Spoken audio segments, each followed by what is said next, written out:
Like ಆಗ್ತದೆ ಇವರು. ಆದರೆ ಎಲ್ಲರಿಗೂ ಇನ್ನುಳಿದ ಜನರಿಗೆ ಎಷ್ಟು ಮಟ್ಟಿಗೆ ಲೈಕ್ ಆಗ್ತಾರೆ.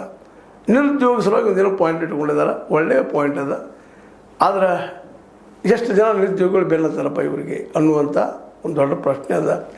ಆಮೇಲೆ ಅಭಿವೃದ್ಧಿ ಮಾಡಿದ್ರು ಅನ್ನುವಂಥ ಒಂದೇನು ದೃಷ್ಟಿಕೋನ ಕೊಟ್ಟಿದ್ದಾರೆ. ಏನು ಅಭಿವೃದ್ಧಿ, ಎಂಥ ಅಭಿವೃದ್ಧಿ? ಈಗಾಗಲೇ ನಮ್ಮ ಮೋದಿ ಸಾಹೇಬ್ರಂತೆ ಕಳೆದ 12 ವರ್ಷಗಳಿಂದ ಅಭಿವೃದ್ಧಿ ಹೇಳ್ತಾನೆ ಇದ್ದಾರೆ, ಇನ್ನೂ ಅಭಿವೃದ್ಧಿ ಮಾಡೋರು ಇದ್ದಾರೆ. ಅಂದಾಗ ಅಭಿವೃದ್ಧಿನೂ ನಮ್ಮ ಸ್ಥಿತಿಯೊಳಗಿಲ್ಲ ಜನ.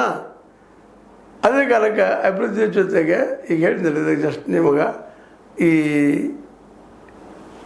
ಅಭಿವೃದ್ಧಿ ಜೊತೆಗೆ ಹಿಂದುತ್ವವಂದನ ಕೆಲಸ ಆಗ್ತದೆ ಅನ್ನೋದು ಭಾಳ ಕಷ್ಟ. ಯಾಕಂದರೆ ಭಾಳ ಜನ ಇವತ್ತು ಹಿಂದುತ್ವ ಹೌದು, ಹಿಂದೂ ಧರ್ಮವನ್ನು ಪಾಲನೆ ಮಾಡ್ತಾರೆ. ಆದರೆ ಅವರೆಲ್ಲರೂ ಇವರ ಬೆನ್ನು ಹತ್ತಿ ಬರ್ತಾರ, ಇವರು ಓಟಾಗಿ ಪರಿವರ್ತನೆ ಆಗ್ತಾರೆ. ಅನೇಕ ಹಿಂದೂಗಳಿದ್ದಾರೆ, ಅನೇಕ ಹಿಂದೂಗಳು BJPಲಿದ್ದಾರೆ, ಅನೇಕ ಹಿಂದೂಗಳು ಕಾಂಗ್ರೆಸ್ನಲ್ಲಿದ್ದಾರೆ, ಮತ್ತು ಬೇರೆ ಪಕ್ಷದಲ್ಲಿದ್ದಾರೆ. ಅವರೆಲ್ಲರೂ ಮೋಸ್ಟ್ಲಿ ಇದಕ್ಕೆ ಒಪ್ಪಬಹುದಾ, ನಮ್ಮ ಹಿಂದೂ ಹುಲಿ ಬೆನ್ನು ಹತ್ಬೋದಾ ಅನ್ನೋದು ಒಂದು ದೊಡ್ಡ ಪ್ರಶ್ನೆ ಅದು. ಯಾಕಂದ್ರೆ ಇವ್ರು ಇಲ್ಲಿವರೆಗೆ ಇವ್ರು ನೋಡ್ತಾ ಬಂದಿದ್ದೀವಿ, ಇವರು ಒಂದು ಮಾತು ಜೋರದ, ಆದರೆ ಯಾವುದೂ ಕಾರ್ಯಕ್ಕೆ ಬರ್ತಾ ಇಲ್ಲ. ಈಗ ಇನ್ನೊಂದು ಹೇಳಿದ್ದಾರೆ, ಈಗ ನಿರುದ್ಯೋಗ ಹೋರಾಟ ಸಲುವಾಗಿ ಪಾದಯಾತ್ರೆ ಮಾಡಲಿಕ್ಕೂ ಸೈ ಅಂತೇಳಿ ಅದನ್ನು ಮಾಡಿ ತೋರಿಸೋ ಜವಾಬ್ದಾರಿ ಈಗ ಅವ್ರ ಮೇಲದ. ಬರೀ ಹೇಳೋದಲ್ಲ, ಮಾಡಬೇಕಂತ ಮಾಡ್ತಾರಂತ ನಾವು ತಿಳ್ಕೊಂಡಿದ್ವಿ. ಅಂದ್ರೆ ಕ್ರಿಯಾಶೀಲ ಆಗಬೇಕಾಗೈತಿ, ಜನರ ಮಧ್ಯದಲ್ಲಿ ಹೋಗ್ಬೇಕಾಗೈತಿ, ಜನರ ಸಮಸ್ಯೆಗಳಿಗೆ ಸ್ಪಂದಿಸಬೇಕಾಗ್ತದೆ. ಇವೆಲ್ಲ ಮಾಡಲಿಕ್ಕೆ ಸಾಧ್ಯನೇ ಯತ್ನಾಳರಿಗೆ. ಈಗ ಭೇಟಿ ಆಗುವಂಥವ್ರು ಯಾರು?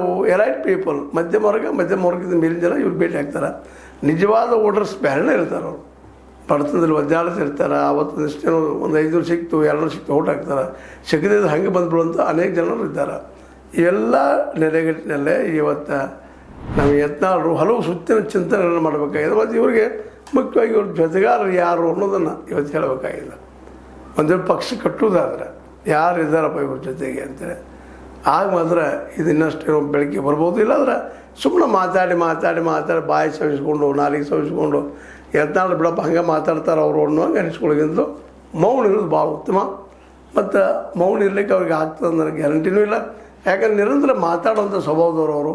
ಆ ಮಾತಿನ ಮಲ್ಲರು ಅಷ್ಟು ಸುಲಭವಾಗಿ ಅದನ್ನು ಬಿಟ್ಟುಕೊಡ್ಲಿಕ್ಕೆ ಸಾಧ್ಯ ಆಗಲಿಕ್ಕಿಲ್ಲ.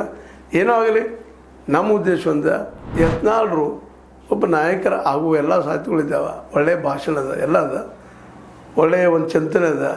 ಆ ದಿಶೆಯಲ್ಲೇ ಹೊಸ ಪಕ್ಷ ಕಟ್ಟೋದು ಯೋಗ್ಯ ಇಲ್ಲ ಅಂತಲ್ಲ. ಆದ್ರೆ ಹೊಸ ಪಕ್ಷ ಫೈನಲ್ ಅದು ಮಾಡಿದಾಗ ಸುದ್ದಿ ಆಗ್ತೀನಿ ತೆಗಿಬೇಕಂತ ಹೇಳ್ತಾ, ಅದೇ ಕಾಲಕ್ಕೆ ಸುಲಭ ಇಲ್ಲೂ ಅಂತೇಳಿ ಒಂದು ಮಾತಾಗ ರಿಮೈಂಡಿಂಗ್ ಯತ್ನಾಳರಿಗೆ. ಆದರೆ ಯತ್ನಾಳರಲ್ಲಿ ಛಲ ಅದ ಅಂತ ಅನ್ನಿಸ್ತದೆ. ಮಾತಾಡಿ ಕೆಲವೊಮ್ಮೆ ನಾವು ನಮಗೆ ಆಗಲಾರದ ಮಾತುಗಳನ್ನ ಮಾತಾಡಿ ಕೆಲವೊಮ್ಮೆ ಆಗೋ ಹಂತಕ್ಕೆ ಬಂದಿರ್ತಾ ಇರ್ತೀವಿ. ಹಾಗೇನಾದ್ರೂ ಆದರೂ ಆಗ್ಬೋದು. ಆದರೂ ಯತ್ನಾಳರು ಮಾತ್ರ ಕನ್ನಡಿಗರ ಹೃದಯ ಗೆಲುವಲ್ಲಿ ನಿಧಾನಕ್ಕೆ ಯಶಸ್ವಿ ಆಗ್ತಾ ಇದ್ದಾರೆ ಅನ್ನೋದು ಸುಳ್ಳಿನಲ್ಲ ಅಂತ ಹೇಳ್ತಾ, ಇದು ನಿಮ್ಮ ಲೈಕ್ ಆಗಿರ್ಬೋದು. ಲೈಕ್ ಮಾಡಿ, ಶೇರ್ ಮಾಡಿ, ಕಾಮೆಂಟ್ ಮಾಡಿ, ಜೊತೆ ಸಬ್ಸ್ಕ್ರೈಬ್ ಮಾಡಿ. H16 ನ್ಯೂಸ್ ಅರ್ಥ ಸತ್ಯದ ಕೈಗನ್ನಡಿ ವಂದನೆಗಳು.